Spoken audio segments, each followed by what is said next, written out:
So yun, magandang gabi mga tol. Ito nga pala ang aking mga alaga. Pinapakain ko muna sila bago sila maligo mga tol. Samahan nyo ako ngayong gabi mga tol. Kasama ko nga pala si Tanggol, Spotty, Suchi at si Cremo. Ito nga pala ang aking mga alaga mga tol. Sarap ng pagkain nila. At ito na nga, tatlo na lang ang kumakain ng aso. Ang Shih Tzu na to. Na si Suchi, Tanggol at Spotty mga tol. Maya konti pagtapos nila kumain, paliliguan ko na sila para sila ay mabango mga tol. So yun, napakaganda ang loob ko dito sa aso na ito. At yun na nga mga tol, andito na nga pala, papaliguan ko na si Spotty mga tol. Hello daw sabi ni Paringit.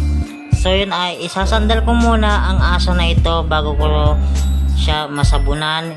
Papaandarin ko na ang gripo para masabunan ko ang buhok ni Spotty mga tol. Samahan nyo ako sa pagpapaligo ng aso na ito. Napakaganda at napakagaan ang loob ko dito sa aso na ito. Dahil kapag napaliguan ko na sila, fresh na fresh, mabango at wala nang iba. Siyempre, kapag nakaligo na siya, siyempre paglalaruin ko na siya mga tol. Samahan nyo ako sa pagpapaligo na ito. Kung mapapansin nyo mga tol, no, grabe, hindi siya maarteng paliguan, hindi siya malikot, humble lang siya, gustong gusto niya maligo. Ayan, hawak-hawakan ko yung buntot, hinaplos-haplos ko, ganun, ayan na nga mga tol. Grabe no, humble talaga siya no. Napakakit na aso na ito. Ayan, kinukuskus ko dun sa may bandang paa niya, sa may hita. Ayan, para siya matanggal din yung amoy at baho ng aso, para hindi na siya mabaho, ay magiging mabango at fresh na siya mamaya. Ayan, parang bata lang talaga siya mga tol kung paliguan mga tol. Grabe, napaka-kunang aso na ito. Oh, malikot, huwag ka malikot, ako lang to eh. Ayan, at ito na nga pala nga mga tol no, mamaya konti lalagyan ko na siya ng shampoo para mabango mga tol. Samahan nyo ako ngayong gabi para paliguan ang mga aso na ito, para sila ay maging mabango ngayong gabi bago sila matulog. Ganon din sana tayo, bago tayo matulog sa gabi, maligo muna para tayo fresh. Ito na nga rin pala si Tanggol mga tol. Hello, paliliguan na rin pala natin si Tanggol. Ito nga pala si Tanggol. Ayan, makulit, ayaw niya magpaligo mga tol.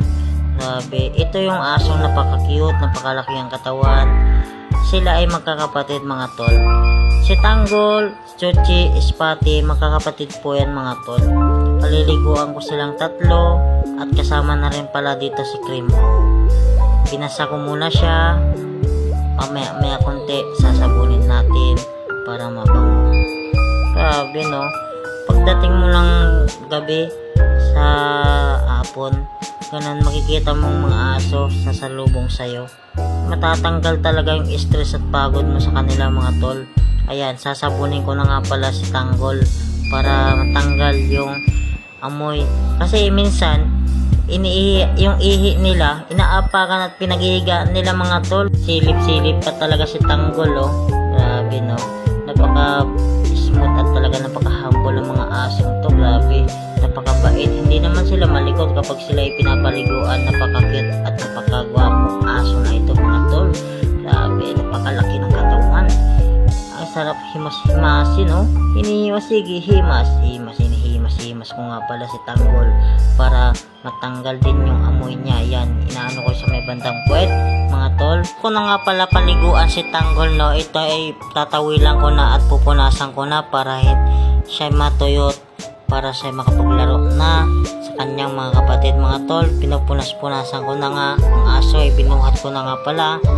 Ayan mga tol, samahan niya ako sa next. Ito na nga mga tol, si Cremo pala.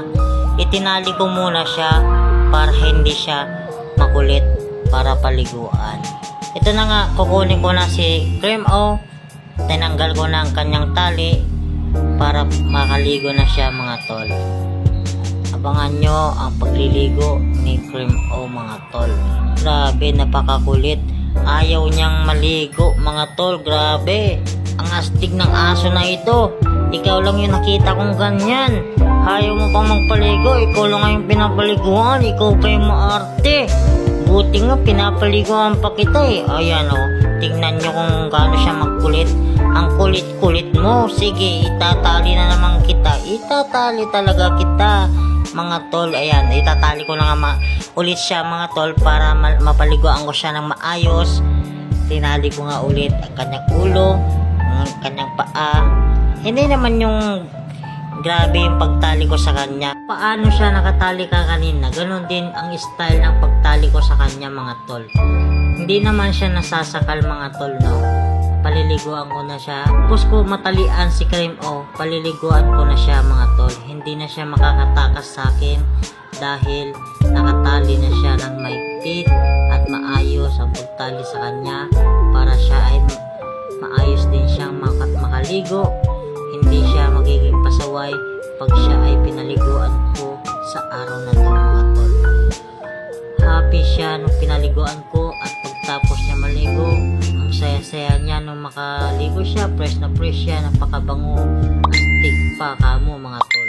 Grabe, napakakulit ang aso nito. Ayaw talaga magpaligo, grabe ka. Yun na nga mga tol, na matapos ko na siyang asikasuhin, ibubuhusan ko na siya ng tubig mga tol. Hindi na siya mangungulit, makakaligo na siya ng maayos. Ay grabe, nagkamali pala ako, sorry mga tol. Ayaw talaga maligo ng asong ito na si Cream O mga tol. Grabe, ano nga dapat natin gawin dito para siya ay mahimbing na pagligo niya mga tol. Grabe no, samahan nyo nga pala ako sa pagpapaligo ng asong ito. Napakakulit, hirap mong paliguan Cream O, ano ba dapat kong gawin sa'yo? Nga pala mga tol, lalagyan ko na siya ng shampoo para mabangoy. Ito nga pala ang shampoo na ito, mabango mga tol.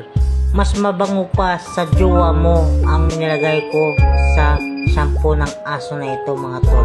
Mas mabango pa talaga siya sa jowa mo pag naamoy mo ito mga tol. Grabe, samahan nyo ulit ako sa pagligo ng asong napakakulit na si Cream O mga tol. Ayaw pa rin niya maglagay ng shampoo sa katawan niya para siya ay maging mabango. Ano ba dapat natin gawin dito para siya ay maayos maliguan mga tol? Kinuskos ko na nga pala ang kanyang likod mga tol para siya ay kumalat ang bango ng shampoo na inilagay ko sa bandang likuran ng aso na si Cream O mga tol, no? Ito nga pala, ipinapakilala ko sa inyo ang aking alaga na si Cream O, ang alaga ng tanggol ng Pinas mga tol. Tapos ko siya ludludan ito, na bubuhusan ko na siya ng tubig para matanggal ang bula-bula sa kanyang likuran mga tol. Napakakulit talaga oh. Mapapansin nyo naman talaga mga tol, no? Ayaw niya talaga maligo mga tol, napakakulit ang aso na ito. Pasensya na kayo kung makulit ang aso na ito, pero paliliguan ko pa rin siya kahit anong gawin niya mga tol. Hindi ako papayag na hindi siya makaligo ngayong araw na ito mga tol. Patuloy pa rin ako sa pagbuhos ng tubig sa kanyang ulo mga tol para matanggal ang bula-bula na inilagay kong shampoo sa asong na ito mga tol. Ayaw talaga maligo ng aso na ito, napaka-arte. At sa gusto mo Cream O, bubuhusan ko pa rin ang likod mo para matanggal ang bula ng shampoo na inilagay ko sa iyong katawan Cream O. Hindi ako papayag na hindi matanggal ang bula sa likuran mo Cream O.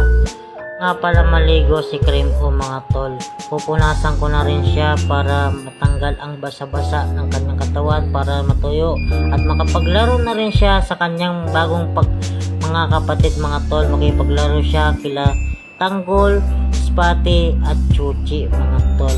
May sariling tolya sila mga tol. Pinupunasan ko nga pala si Cream O na ito, asong makulit mga tol.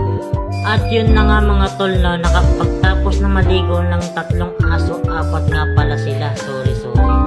Pagtapos nilang maligo, ito na nga pala sila, naglalaro na sila at masaya na sila ngayon dahil sila ay fresh at nakaligo na sila mga tol. Ito nga pala si Spati, Tanggol, Chuchi at Cream O mga tol. Samahan nyo sila sa kanyang pagsasaya. Si Tanggol, Cream O, Spati at Chuchi mga tol. Ito na sila ngayon. Napakasigla at napakasaya nila dahil sila ay nakapagligo na mga tol. Ito, pinagdikit ko na silang tatlong magkakapatid mga tol. Magkakapatid po yung tatlo na yan mga tol. At pagtapos nun, yung tolyang ginamit nga pala nila mga tol, no, nilabahan ko na rin agad para magamit sila ulit sa susunod mga tol. At yun na nga, success na nga pala mga tol, approve, diba? Napakasaya ko ngayon at dahil successful ang araw at gabi ko na ito. Ito nga pala si Chuchi mga tol, love na love ko ito. Huwag kang umalik, huwag ka nang magtangkang umalik sa akin, Chuchi. Hindi tayo talo.